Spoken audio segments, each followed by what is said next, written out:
ప్రభునందు ప్రియులారా, మీ అందరికీ ప్రభువైన యేసుక్రీస్తు నామములో హృదయపూర్వక వందనాలు. ఎలా ఉన్నారు? క్షేమమే కదా?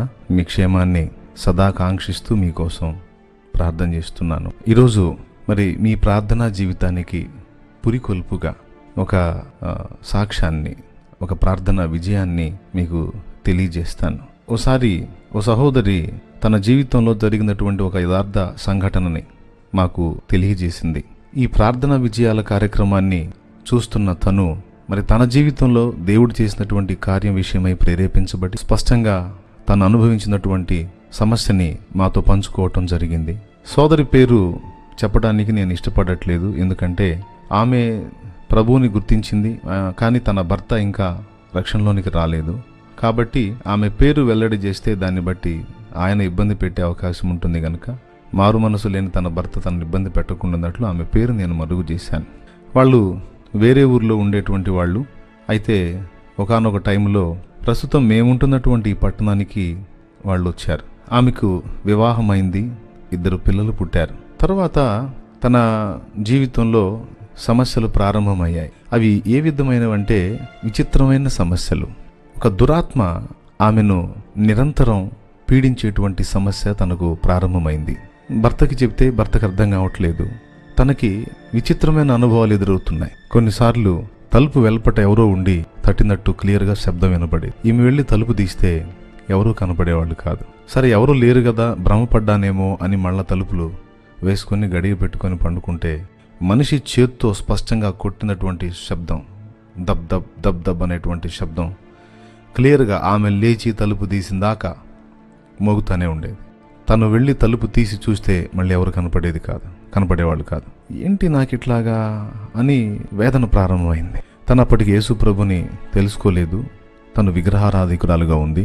నిజమైన దేవుణ్ణి తను ఎరగదు. సరే, మళ్ళీ ఇంకొక విధానంలో కనపడేది. ఎట్లా అంటే ఆమె పండుకుంటుంది, నిద్రపోతూ ఉంటుంది.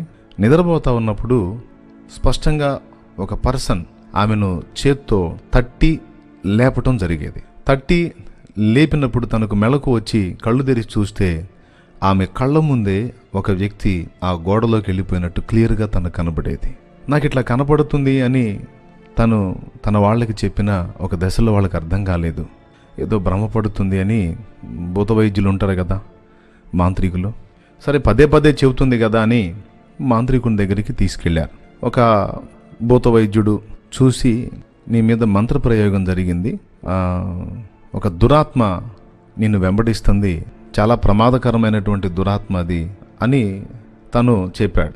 మంత్రప్రయోగం జరిగింది, దురాత్మ నిన్ను వెంబడిస్తుంది అన్న మాటలు విన్నప్పుడు నా మీద ఎవరు మంత్రప్రయోగం చేస్తారు, నన్ను దురాత్మ వెంబడించడం ఏంటి అని ఆలోచన చేసుకుంది. తనకేమీ గ్రహింపు కలగలేదు. సరే, ఏదైతేనే మొత్తానికైతే దురాత్మ స్పష్టంగా తనకు కనబడుతుంది. కడుపు నిండా ఆహారం తీసుకుంటుంది, 3 పూట్ల అన్నం తింటుంది, పండ్లు ఆహారాలు అన్నీ తీసుకుంటుంది. కానీ తన శరీరంలో బ్లడ్ పర్సెంటేజ్ పూర్తిగా డౌన్ అయిపోవటం మొదలుపెట్టింది. రక్తహీనత అనేది ఏర్పడినప్పుడు మనిషికి పిచ్చెక్కినట్టు ఉంటుందండి. రక్తహీనత ఏర్పడినప్పుడు ఆకలి మందగిస్తుంది, నీరసం, పని చేసుకోలేరు, అడుగు తీసి అడుగు వేయడానికి ఇబ్బంది పడతారు, తల తిరుగుతూ ఉంటుంది, ఆయాసంగా ఉంటుంది, చాలా ఇబ్బంది పడుతూ ఉంటారు. ఈ బాధను అనుభవిస్తుంది. తిండంతా ఏమవుతుంది, నేను ఆహారం బాగానే తీసుకుంటున్నాను, బలహీనంగా ఉంటుందని పండ్లు కూడా తింటున్నాను, రక్తం పట్టడానికి అనుకూలమైనవన్నీ నేను చేస్తున్నాను, టానిక్ వాడుతున్నాను, కానీ నాకు రక్తహీనత ఎందుకు ఏర్పడుతుంది? తనకి ఆలోచన. కొన్నిసార్లు తను పండుకొని నిద్రపోతున్నప్పుడు స్పష్టంగా ఆ దురాత్మ ఈమెను పేరు పెట్టి పిలవటం, ఈమె వెంటనే లెగవటం, బయటికి వెళ్ళి చూడటం, బయటికి వెళ్తే ఎవరో లేకపోవటం, ఇలాంటి అనుభవాలు ఆమెని పిచ్చిదానిగా మార్చాయి. తన గోడు చెప్తే అందరికి అర్థం కాదు. వాళ్ళేమో ఏం దయ్యం, ఏం భూతం, ఏం దురాత్మ అమ్మ, అదే పిచ్చి అయిపోయింది నీకని వాళ్ళు విసిగించుకునే పరిస్థితి కూడా ఉంటుంది. ఆ సోదరికి స్పష్టంగా 9 రకాల కలలు తరచుగా వచ్చేవి. ఆ 9 రకాల కలలు తను క్లియర్గా గుర్తుపెట్టుకుంది. అంటే మార్చి ఆ విధమైన కలలే తనకు రావటం. ఆ కలలు ఎలా ఉంటాయంటే, ఆమె ఆల్రెడీ 2 బిడ్డలకు తల్లి, ఇంకా తనకు మళ్ళీ పిల్లలు పుట్టే అవకాశం లేదు. కానీ తనకు ఆ స్వప్నంలో తను ప్రెగ్నెన్సీతో ఉన్నట్టు కనపడేదట.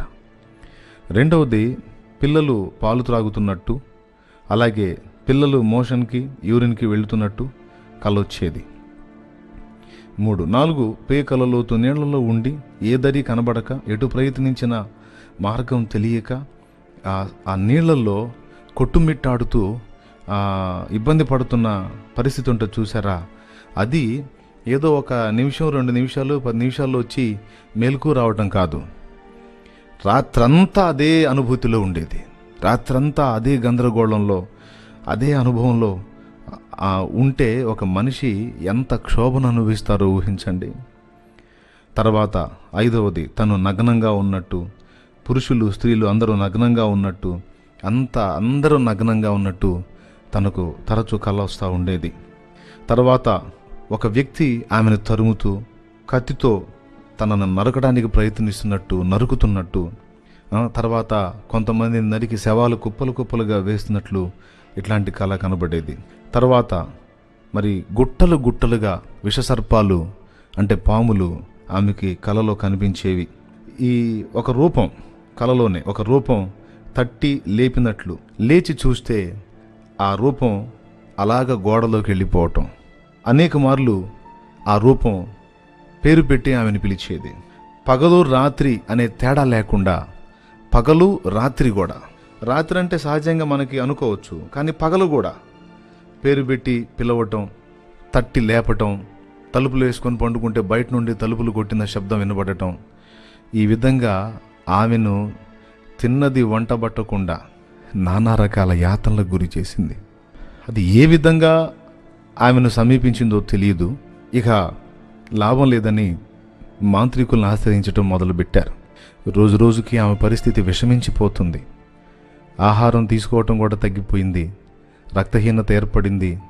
శరీరంలో రక్త శాతం పూర్తిగా తగ్గిపోతూ చావుకు దగ్గరవుతున్న పరిస్థితిని వైద్యులు ఆమెకు తెలియజేశారు. వైద్యులు ఎన్ని రకాల టానిక్లు ఇచ్చినా, మెడిసిన్స్ ఇచ్చినా ఆమెకు బ్లడ్ పర్సెంటేజ్ డెవలప్ కావటం లేదు. ఏమవుతుందని తను ఎంతో ప్రేమించి ఆరాధించేటువంటి తను వేరే మార్గంలో ఉంది గనక, తను విగ్రహాలను మొక్కుతుంది గనక, ఈ దయ్యాలు భూతాలంటే మరి సహజంగా విగ్రహారాధికులైనటువంటి సోదరులు ఒక వ్యక్తిని మరి దయ్యాల నుండి విడిపించేవాడు అని నమ్మి ఆశ్రయిస్తారు. అలాంటి ఒక విగ్రహం దగ్గరికి వెళ్ళి అక్కడున్న పూజారి గారిని అడిగి, ఈ రాత్రి నేను ఈ పాదాల దగ్గర వండుకుంటాను, విగ్రహం పాదాల దగ్గర వండుకుంటాను, నేను ఇంట్లో ప్రశాంతంగా నిద్రపోలేకపోతున్నాను, భయం నన్ను తరుముతుంది, దురాత్మ నన్ను వెంబడిస్తుంది, నాతో స్పష్టంగా మాట్లాడుతుంది, నా కళ్ళకు కనబడుతుంది అని తను ఏడ్చింది. ఏడ్చినప్పుడు ఆ పూజారి అవకాశం ఇచ్చాడు. ఇస్తే ఒక నిలువెత్తు విగ్రహం, ఆ విగ్రహం పాదాల దగ్గర ఈమె పండుకోవటం జరిగింది ఆ రాత్రి. తను అనుకుంది, మరి దయ్యాలకు ఈ దేవుడంటే భయం కాబట్టి ఈ దేవుని దగ్గరికి దయ్యాలు రావు అని తను అనుకుని ఆ విగ్రహం పాదాల దగ్గర పండుకుంటే ఆ రాత్రి కూడా ఆ దురాత్మ ఆమె దగ్గరికి వచ్చింది. దాంతోపాటు ఇంకొక దురాత్మ కూడా, 2 దురాత్మలు తనతో మాట్లాడటం తనకు అర్థమైంది. అవి ఏమంటున్నాయంటే, ఇక్కడికి వచ్చి ఇక్కడుంటే నిన్ను విడిచిపెడతాం అనుకుంటున్నావా? ఈ విగ్రహం మమ్మల్ని ఏం చేస్తుంది? ఇక్కడ నువ్వు అనుకుంటున్నటువంటి వ్యక్తి కూడా ఎవ్వడు ఏమీ చేయలేడు మమ్మల్ని. మేము నీ శరీరంలో రక్తం లేకుండా నిన్ను పీల్చి పిప్పి చేస్తున్నాం. నీకు ఇక జీవించే అవకాశం లేదు. నువ్వు ఎక్కడ తలదాచుకున్నా నిన్ను వదిలిపెట్టాం, నువ్వు చచ్చేది ఖాయం అని స్పష్టంగా ఆమెతో మాట్లాడుతున్నాయి. ఉలిక్కిపడి లేచి బోరున ఏడ్చుకుంది.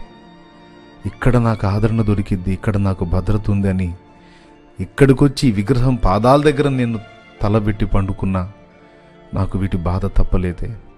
ఇంతవరకు ఇతడు అభయం ఇస్తాడు, ఇతడంటే దయ్యాలకు భయమని నేను మోసపోయాను, ఇక్కడ కూడా ఏ సమాధానం లేదు అని దుఃఖపడి ఏడ్చి అక్కడి నుంచి వచ్చేసింది.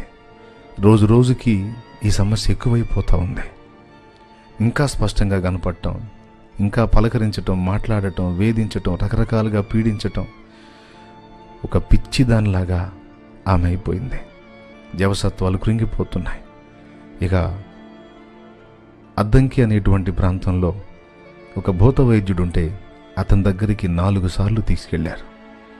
అతడు చేతబడి చేశారు అని చెప్పాడు. అది పోవాలి అంటే 10,000 ఖర్చు అవుతుందని, మరి వెళ్ళినప్పుడల్లా 10,000 రూపాయలు తీసుకుని ఏదో కార్యక్రమాలు చేసేవాడు. ఇలా 4 సార్లు 40,000 రూపాయలు ఖర్చయింది. కానీ వీసమంతా కూడా మార్పు రాలేదు. డబ్బులు పోతున్నాయి. దురాత్మలు కనిపించటం మానలేదు. 1-2 ఇంకా అనేక దురాత్మలు ఆమెను రౌండ్ చేయటం తనకి స్పష్టంగా అర్థమవుతుంది. పగలు రాత్రి తేడా లేకుండా తనకి కొంచెం ఏకాంతం దొరికినా వెంటనే వాటి దాడి ప్రారంభమవుతుంది.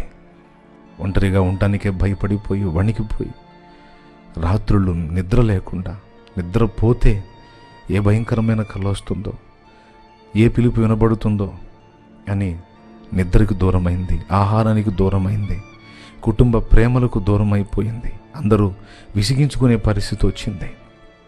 ఓ పిచ్చిదానిలా మారిపోయింది. సరే, నల్గొండలో ఒక మాంత్రికుడు ఉన్నాడు, బాగా అతను బాగు చేస్తాడు అని తెలుసుకొని నల్గొండ తీసుకెళ్లారు. 20,000 రూపాయల డబ్బులు తీసుకున్నాడు.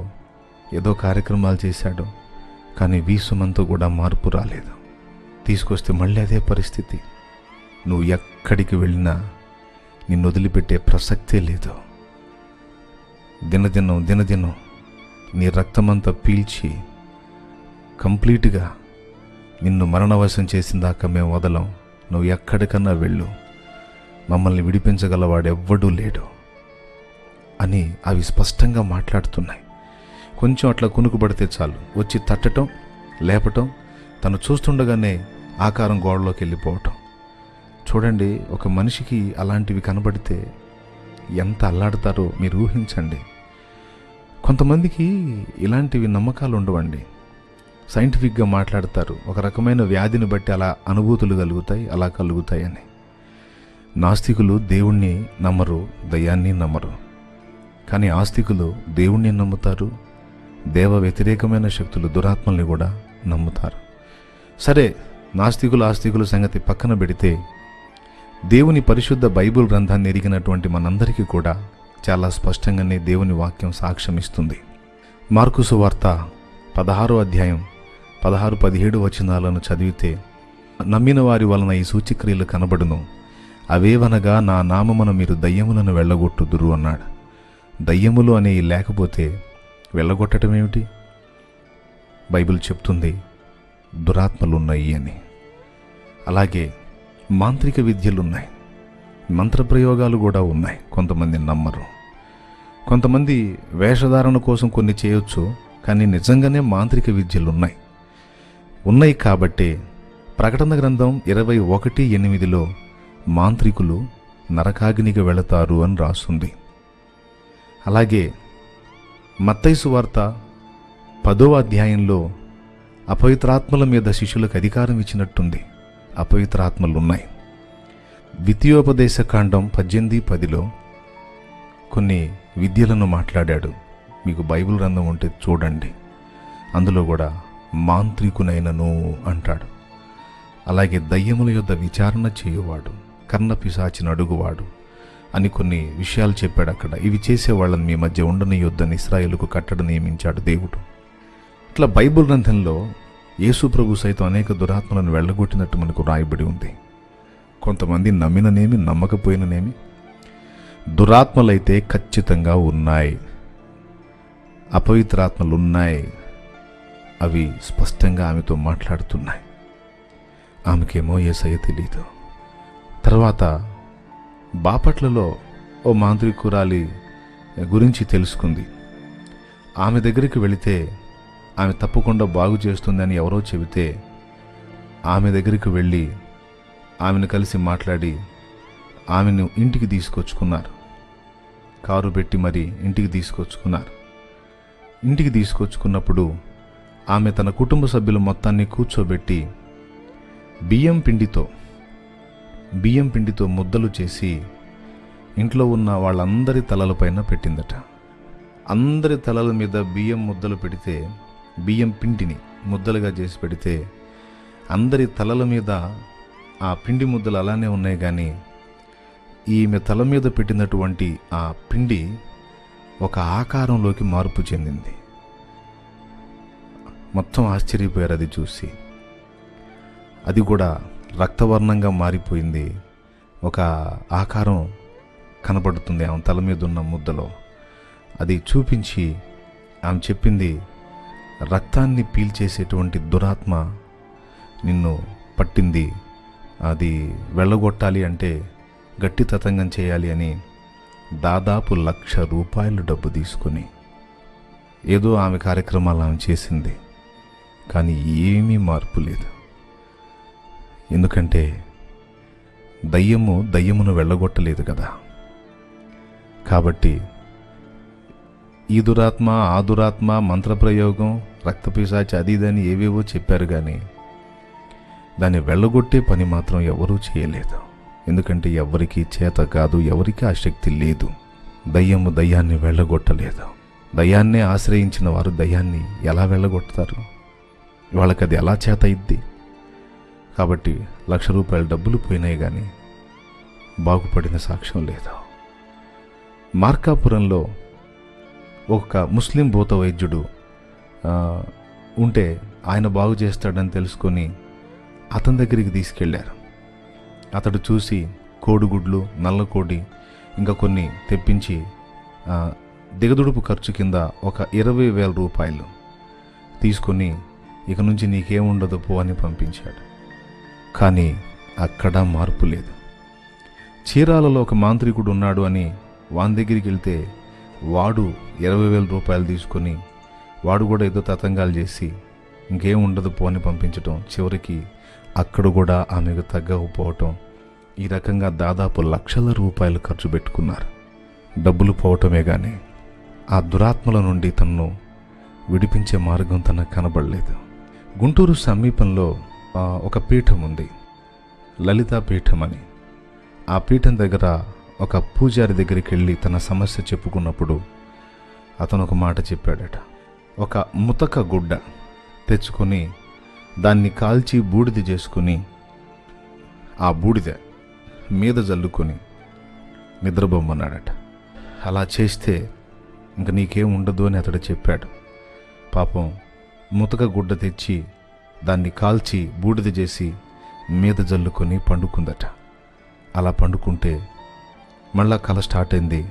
కలలో ఒక కుక్క వచ్చి తన చీరను లాగుతూ ఉండటం స్పష్టంగా గ్రహించింది. అర్థమైపోయింది దీనివల్ల కూడా ప్రయోజనం లేదు అని. ఆ తరువాత మళ్ళీ ఆయన దగ్గరికి వెళ్ళినప్పుడు 40 నిమ్మకాయలు, 40 గుడ్లు, నల్లకోడి మొదలైనవి తీసుకొని అర్ధరాత్రి 12:30కి ఊరి బయటకు వెళ్ళి 3 కాలువలు కలిసే చోట దిగదుడిచి వచ్చారట. అయినా ఫలితం లేదు. ఇలా ₹1,00,000 ఖర్చు పెట్టుకొని వెళ్ళిన దగ్గరల్లా డబ్బులు పెట్టుకొని కుటుంబీకులు తిట్టి, డబ్బులు నాశనం అవుతున్నాయి కానీ నువ్వు బాగుపడట్లేదు, మాకేంది కర్మ అని వాళ్ళు సనిగి ఆమెను రకరకాలుగా మాట్లాడినప్పుడు నేను ఎందుకు బ్రతకాలి? కుటుంబ సభ్యులు నన్ను అర్థం చేసుకోవటం లేదు. నాకు శరీర బలహీనత రోజు రోజుకి ఎక్కువైపోతుంది. అడుగు తీసి అడుగు వేయలేకపోతున్నాను. నాకు ఇవి స్పష్టంగా కనపడి నీ చావు కోసమే మేమున్నామని మాట్లాడుతున్నాయి. నేను చస్తే పోతుంది కదా, ఈ బాధ అంతా ఎందుకు అని 6 సార్లు ఆత్మహత్యా ప్రయత్నం చేసింది. తను ఆత్మహత్య చేసుకొని చచ్చిపోవాలనుకున్న ప్రతిసారి కూడా ఏదో ఒక విధంగా అవరోధం కలిగి ఆమె ఆ ప్రయత్నం నుంచి కాపాడబడింది, విడిపించబడింది. కానీ ఇటు చద్దామంటే చావు రావట్లేదు, బ్రతుకుదామంటే ప్రశాంతంగా బ్రతకలేకపోతున్నాను, కుటుంబానికి కూడా భారమయ్యాను, నా వల్ల ₹1,00,000 పాడు చేసుకున్నాడు నా భర్త, ఇంక నేనెందుకు అని చావు కోసం ఎదురు చూస్తూ రోజులు గడుపుతూ ఉంది. ఎంత ఆహారం తీసుకున్నా రక్తహీనత, బ్లడ్ ఉండదు, పాలిపోయి పిచ్చి పిచ్చి స్వప్నాలతో, పిచ్చి పిచ్చి కలలతో, కొన్నిసార్లు కలలో కాదు రియల్గా కూడా ఏదో పనులు చేసుకుంటున్నప్పుడు సడన్గా ఎవరో పిలిచినట్టుగా, తన పేరు పెట్టే పిలిచినట్టు వెళ్ళి చూస్తే ఎవరు ఉండరు. ఈ విధంగా రకరకాలుగా చిత్రవద అనుభవిస్తూ ఉన్న టైంలో తన ఇంటికి సమీపంలో ఉన్న ఒక వ్యక్తి దేవుని మందిరానికి వెళ్ళటం తను గమనించింది. ఒకరోజు గమనించి, మరి యేసు ప్రభు దగ్గరికి నేను ఎందుకని వెళ్ళలేదు? గుళ్ళుకి వెళ్ళాను, గోపురాలకు వెళ్ళాను, దర్గాలకు వెళ్ళాను, మరి పీఠాలకు వెళ్ళాను, అన్ని రకాల ప్రదేశాలకు వెళ్ళాను, చర్చికి నేను ఎందుకు వెళ్ళలేదని ఆలోచించుకొని ఒక్కసారి నేను కూడా దేవుని మందిరానికి యేసు ప్రభు దగ్గరికి వెళ్తాను, అక్కడైనా నాకు ఈ సమస్య నుంచి విడుదల వస్తుందేమో చూస్తానని తన మనసులో అనుకుని 2014వ సంవత్సరం నవంబర్ 14వ తారీఖు మరి దేవుని సన్నిధికి వచ్చి దేవుని సన్నిధిలో కాసేపు గడిపి దేవుని వాక్యం విని ఇంటికి వెళ్ళింది. ఆ రోజు అంతవరకు తన జీవితంలో ఉన్న పెను తుఫాన్ నుంచి ఒక ప్రశాంతమైన అనుభూతి తనకు కలిగింది. ఏదో తెలియని నెమ్మది, ఏదో తెలియని ప్రశాంతత తనను ఆవరించటం తను స్పష్టంగా గుర్తించింది.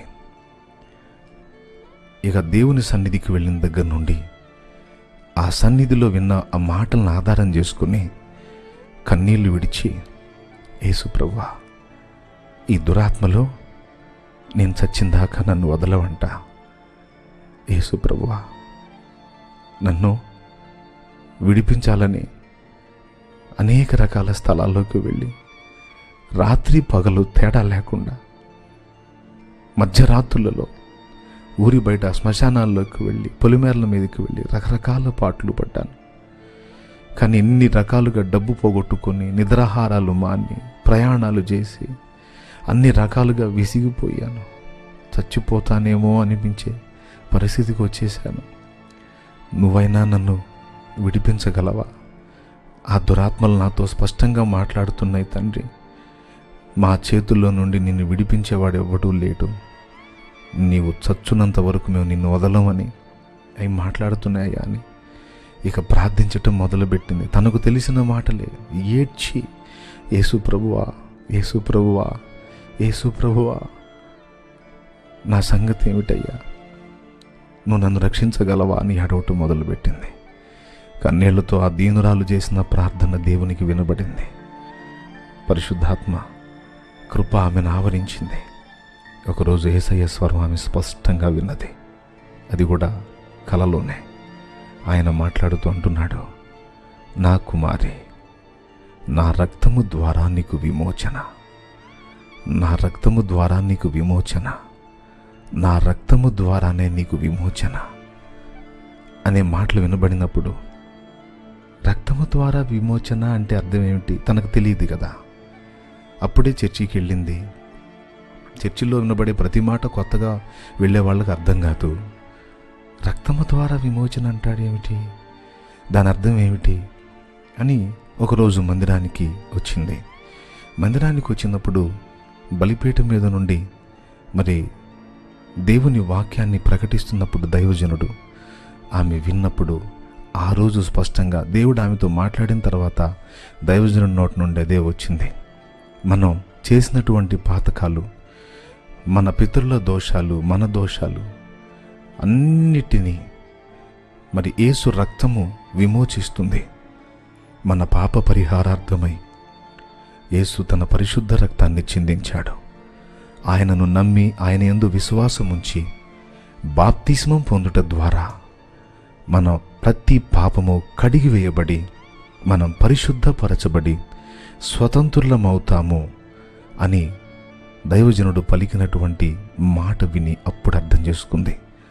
రక్తము ద్వారా విమోచన అంటే యేసునందు విశ్వాసముంచి ఆయన నా కొరకు ప్రాణం పెట్టాడని నమ్మి ఆయన రక్తములో ప్రతి పాపము కడగబడు నిమిత్తము బాప్తిస్మం పొందాలన్నమాట.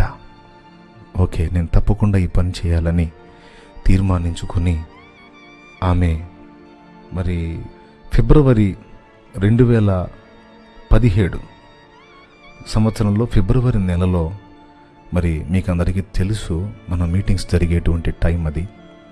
ఆ మీటింగ్స్లో బాప్తిస్మాల ప్రకటన విని ఆ సమయంలో తను బాప్తిస్మ పొందడం జరిగింది. ఎప్పుడైతే యేసుక్రీస్తు ప్రభు యొక్క రక్తాన్ని ఆ సోదరి ఆశ్రయించిందో ఇక ఆ రోజు నుంచి అవి కనబడటం మానేశాయి. వాటి స్వరం వినబడటం మానేసింది. అవి తట్టడం, తలుపు తట్టడం మొత్తం ఆగిపోయింది.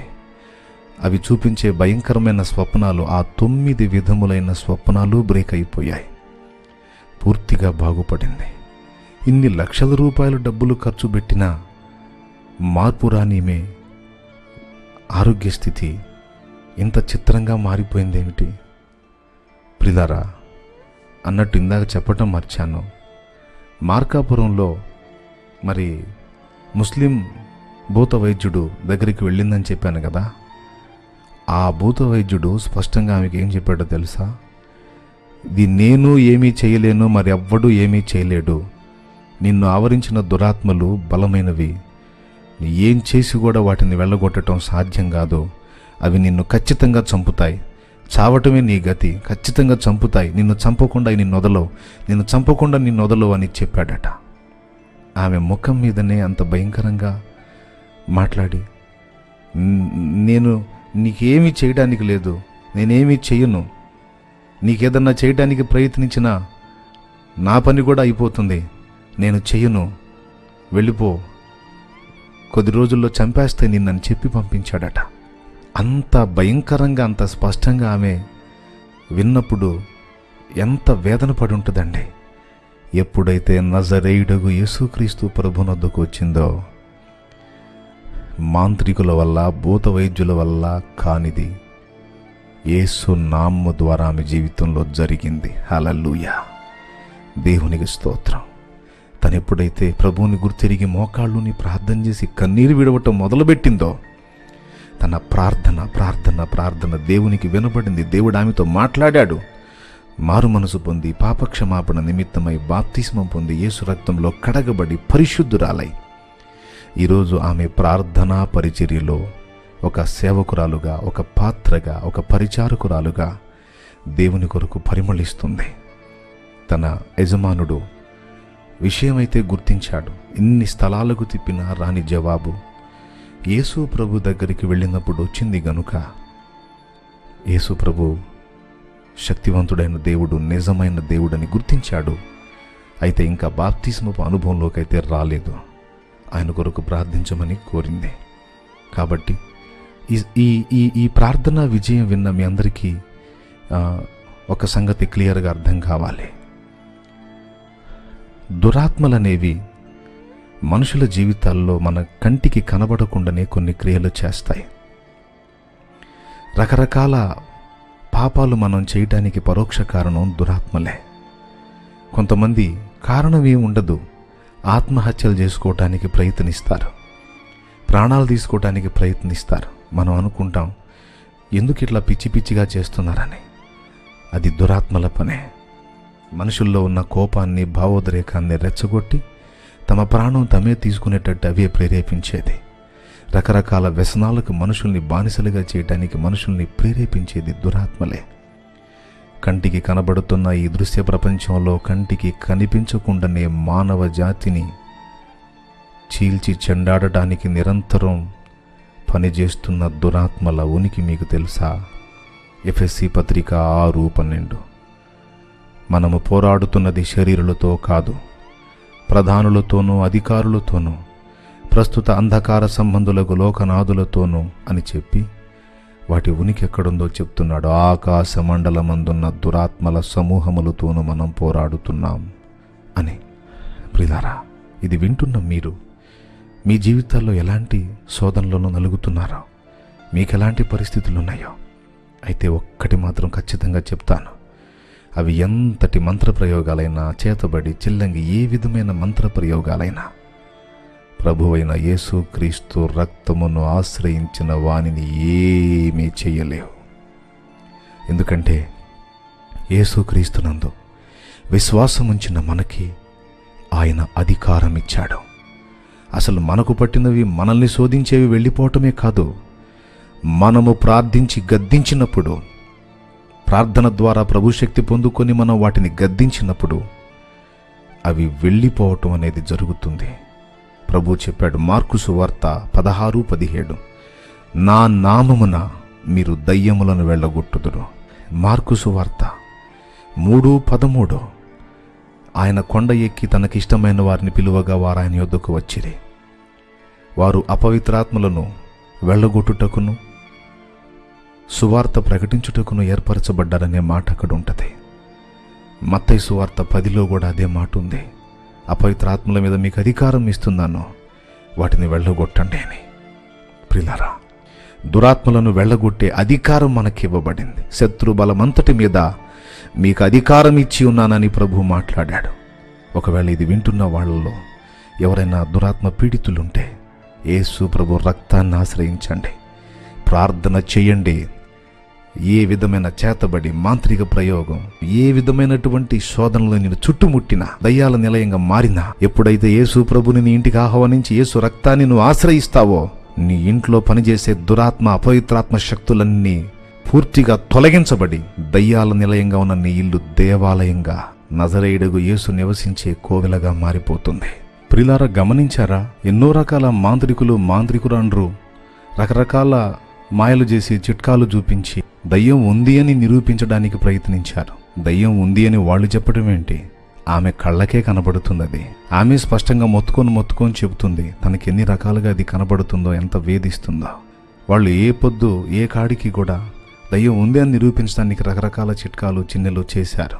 కానీ దాన్ని వెళ్ళగొట్టడం వాళ్ళ చేతగాల. కారణం, దయ్యమును వెళ్ళగొట్టలేదు. ఒక మాంత్రికుడు ఆశ్రయించేది దురాత్మల్ని. దురాత్మలు ఎట్లా వెళ్ళగొడతాయండి? సాతానుకు వ్యతిరేకంగా సాతానే వేరుపడితే వాడి రాజ్యం ఉండదని యేసయ్య చెప్పలేదా? కాబట్టి అసంభవం. ఎన్నో చిట్కాలు చూపిస్తారు వాళ్ళు నిన్ను నమ్మించడానికి. ఆమె పిండి ముద్దలు చేసిన ఘట్టం కూడా అదే. దయ్యం ఉంది అని రుజువు చేయడానికి ఆమెకు తెలిసిన విద్యలేవో ఆమె చిట్కాలు చేసిందే. సౌలు గారిని కర్ణపిశాచి దగ్గర కార్యాలు చేయించినట్టు ఆమె చూయించింది. అది గిమ్మిక్ చేసిందో లేకపోతే ఇంకొక రకంగా చేసిందో, చివరికి ఏం చెప్పింది? దయ్యం ఉంది అని చెప్పింది. కానీ ఆ బాధితురాలు ఏం చెబుతుంది?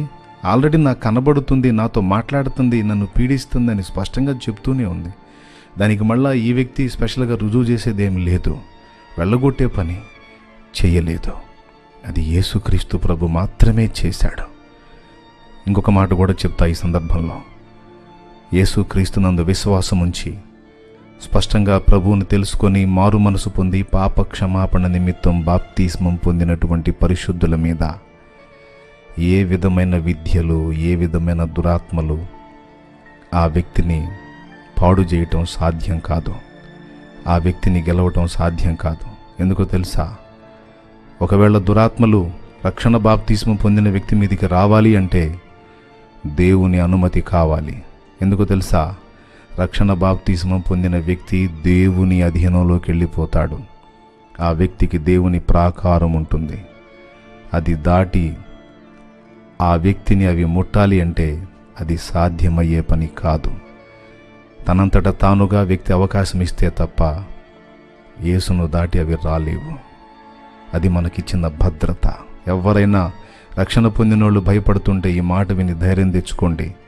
నువ్వు దేవుని రెక్కల నీడలో ఉన్నావు, మహోన్నతుని రెక్కల నీడలో ఉన్నావు.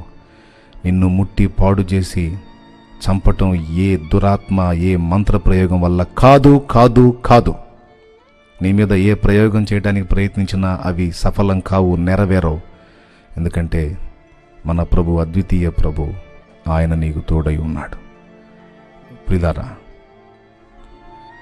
కాబట్టి ఇలాంటి పీడంలో ఉన్నవాళ్ళు కలిసి, కుటుంబం అంతా కలిసి, వ్యక్తిగతంగా కావచ్చు, కుటుంబంగా కావచ్చు, ప్రార్థన చేయటం మొదలుపెట్టండి. మీ ఇంట్లో రోజు స్తుతి ప్రార్థన, స్తుతి పాటలు, స్తుతి ధూపం, స్తుతి విజ్ఞాపన మీ ఇంట్లో ఏర్పరచండి. ప్రార్థన మొదలుపెట్టండి. దేవుని స్తుతి ఎప్పుడు మీ ఇంట్లో వినబడేటట్టు చేయండి. మీరు కూడా దేవునికి సమీపస్తులు కండి. ప్రార్థన చేయండి. అవి ఏ విధమైన ప్రయోగాలైనా, మంత్ర ప్రయోగాలైనా, దురాత్మ పీడనలైనా, అవి ఏ విధమైనవైనా సరే యేసు నామములో లయపరచబడతాయి. దేవుడు నీకు తోడై ఉంటాడు అన్నట్టు ఈరోజు ప్రార్థన చేశారా? ఈరోజు దేవుని సమీపించారా? ఇంకా చేయలేదా? ప్రార్థన చేయలేదా? మరి ప్రార్థన చేయకుండా ఏం చేస్తున్నావు? యేసయ్యతో మాట్లాడుకోకుండా, యేసయ్యతో కొంచెం సమయం గడపకుండా నీకు అన్నం ఎట్లా తినబుద్ధి అయింది? పనులు ఎట్లా చేయబుద్ధి అవుతుంది? అవకాశం ఉంటే వెళ్ళి కాసేపు ఆయనతో మాట్లాడావు. ఆయన సన్నిధిలో ప్రార్థించి ఆయన శక్తితో నింపబడు, ఆయన బలముతో నింపబడు. పాపం నిండిపోయిన ఈ సమాజంలో, ఈ ప్రపంచంలో బ్రతకాలంటే, పరిశుద్ధ జీవితం సాధించాలి అంటే నీ శక్తి చాలదు, నీకు దేవుని బలం కావాలి. మోకాళ్ళేసి ప్రార్థన చేయి. పరిశుద్ధాత్మ బలం పొందుకో, ఆయన శక్తిని పొందుకో. దేవుని కొరకు ప్రజ్వలించు. దురాత్మ బంధకాల్లో ఉన్న అనేక మందిని విడిపించు. దేవుడు నీకు ఆ శక్తిని ఇచ్చాడు, నీకు ఆ బలాన్ని ఇచ్చాడు. దేవుడు నీకు తోడై ఉండునుగాక.